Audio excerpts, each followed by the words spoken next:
And that ended up being the greatest decision that I ever made. I worked in the automotive industry, specifically dealerships, for almost 10 years, from 2014 to 2023. I'm out now. I went to pursue something different, but here's 5 things that I wish I would have known before becoming an automotive technician. I'm gonna move through the first 3 pretty quickly because the last 2 are the most important. Number 1, education is not as important as you may think it is. I saw tons of guys come in throughout my almost 9 years with a heavy educational background. Normally they went to some type of technical institute, a 2 to 3 year program. And I also saw a lot of guys start with no educational background. And I can honestly say that they were treated 100% equally. 95% of the time, the guys with heavy educational backgrounds did not get any special treatment compared to the guys with no special backgrounds. It was all about actual hands-on experience.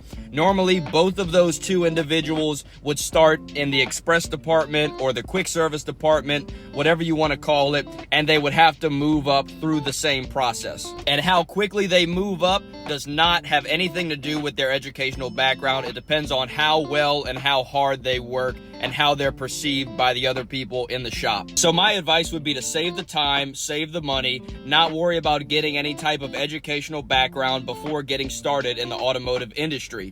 To get an entry-level job, you're not going to need any type of educational background, and to move up, you're not going to need any type of educational background. Number 2, you're going to have to pay for your own tools, and this can be a major investment, so here's my advice on this. When you're starting out, you don't want to rack up a $2,000, $3,000, $4,000, $5,000 tool bill that you're going to have to be paying on for months, if not years. I would recommend getting your basic tools from somewhere like Amazon, Lowe's, Home Depot, Harbor Freight, something like that. Don't go with the very expensive tool companies. Obviously, if you get a few years into your automotive career and you think this is something that you definitely want to do for the long run, then I would recommend investing in some high quality tools. But honestly, you're looking at somewhere between a $10,000 and $20,000 investment for high quality tools for the long run. So don't make things complicated right off the bat and go into debt for tools. Keep things simple and later on, make the investment. Number 3, you're going to be working Saturdays. There's no way around it. It might not be every Saturday, but I'd say at the very least every other Saturday. In the automotive industry, you're going to be working, especially when you're first starting out. You're probably going to be in the quick service department, something like that.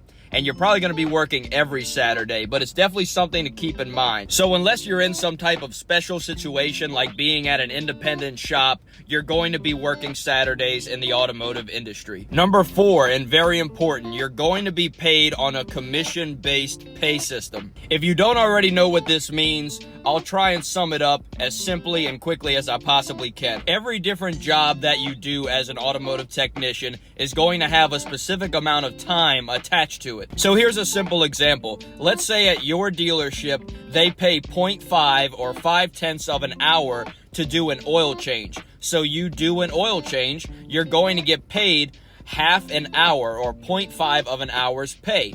So if your hourly rate is $25 an hour, then the oil change is going to pay you $12.50 because it's a half hour, so half of your hourly rate. So think of it like this. If it takes you an hour and a half to do the oil change, it doesn't matter. You're only going to get paid a half an hour to do it. So that's not good. Whereas if it only took you 10 minutes to do the oil change, you're still going to get paid that full half an hour. So that would be a good thing. So the fact of the matter is, when you're first starting out, you're not going to know how to do things quickly. You're not going to know how to do things super efficiently. So it's going to take you longer to do things. So you're not going to make the best money. Whereas in the long run, when you get to know how to do things quickly and you get way better, you're going to make more money. I just used the oil change as an example, but obviously when you start doing higher level work, you're going to get jobs that might pay 2 hours, 5 hours, sometimes even 10 hours. And if you can get really quick and really efficient and finish a 5-hour job in 2 hours, then you're making really good money. Now, on the flip side, if you're at a dealership that might not be in the best location or just doesn't have the best customer base, and y'all are slow a lot, there's not a lot of work, there's not a lot of customers coming in, and you don't have work to do, you're not going to get paid anything. If you're not actually finishing work on the cars, you're not going to make any money. The commission-based pay system in the automotive industry, there's no, base. If you don't make this amount of money, you're still going to get paid this.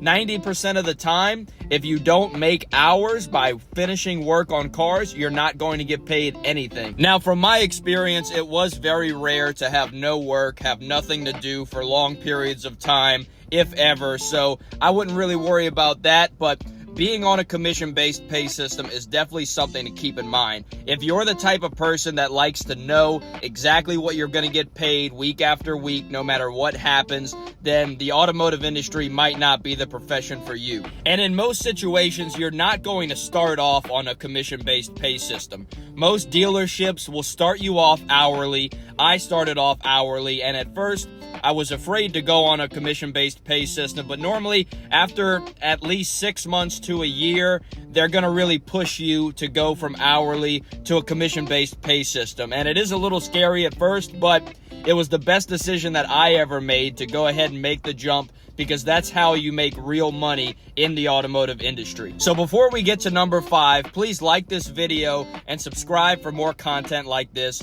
Comment and let me know if you've experienced any of this, if you've worked in the automotive industry. And also let me know if after listening to this video, you think you might want to go into the automotive industry. Number 5, your pay in some way, shape, or form is going to be based off the productivity of other people. And here's why. As an automotive technician or a mechanic, in most situations, you're not going to be dealing with the customer. You're not going to be dealing with the owner of the car. That's going to be taken care of by the service advisor, and the service advisor's performance is going to affect your pay. If you have a service advisor that's great with the clients, can articulate things well, can help the client understand what's going on with their car and why they need the work done that they need, then you're going to be in a good situation, because the advisor is going to be able to sell a lot of work for you, and therefore you're going to make more hours. And at the same time, if you have a service advisor that is not very good at their job and is not good at connecting with the clients and selling the work that needs to be sold, then you might be in a situation where you spend 2 hours looking at a car, diagnosing a car, figuring out what it needs, giving the report to the service advisor, and they cannot get the job done and sell the job. So you just spent 2 hours looking at the car, and you might not get anything out of it. Now, obviously, in some situations, no matter how good the service advisor is, things just aren't going to get sold, and that's part of the automotive industry. But in most cases, if you have a good service advisor, which is very important, then you're going to make a lot more money. Whereas at the same time, if you have a service advisor that's not good, your pay is going to be affected. Now, I will say that most dealerships, if they have a service advisor that really is not performing as they should be, doesn't care, etc., isn't getting better over time, if they are having an issue, then they're not going to last very long, and you won't be in that situation forever. But at the end of the day, even if it's for 2 or 3 months that you're dealing with this, that's going to affect your pay. So in my opinion, that's definitely something to keep in mind. If you're looking for which dealership you want to get started at, maybe do a little research and ask some of the other technicians that work there how the service advisors are and if they like them. Thank you for watching, and also let me know in the comments if you think I missed anything that you think would be important for somebody that's thinking about going into the automotive industry.